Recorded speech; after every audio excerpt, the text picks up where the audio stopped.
Middle east వార్కు end card వేసేలా కీలక ముందడుగు పడింది. చర్చలకు రావాలంటూ అమెరికా ఇరాన్కు లేఖ పంపించింది. 14 పాయింట్ల అవగాహన ఒప్పందాలను ఆ లేఖలో పేర్కొంది అమెరికా.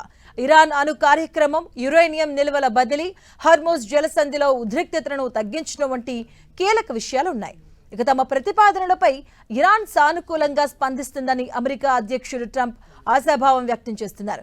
హర్మూజ్లో చిక్కుకుపోయిన నౌకలను సురక్షితంగా బయటకు తెచ్చేందుకు చేపట్టిన ప్రాజెక్ట్ ఫ్రీడమ్ను తిరిగి పునరుద్ధరించే విషయాన్ని తమ యంత్రాంగం పరిశీలిస్తుందన్నారు ట్రంప్. ఇరాన్ ఒకవేళ చర్చలకు రాకుంటే ఈ కార్యక్రమాన్ని ప్రాజెక్ట్ ఫ్రీడమ్ ప్లస్గా మార్చుతామని హెచ్చరించారు. అమెరికా ప్రతిపాదనపై ఇరాన్ ఇంతవరకు స్పందించలేదు. ఇక ఇవాళ ఇరాన్ తన స్పందనను తెలియజేసే అవకాశం ఉంది. ఇక మరోవైపు అమెరికాకు ఇరాన్ గట్టి హెచ్చరికలు చేసింది.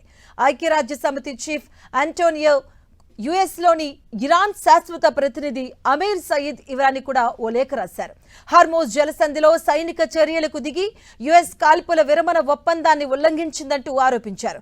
ఇక పర్షియన్ గల్ఫ్, హర్మూజ్లలో యుఎస్ తన సైనిక కార్యకలాపాలు కొనసాగిస్తే విపత్కర పరిణామాలు ఎదుర్కోవాల్సి వస్తుందంటూ హెచ్చరించారు.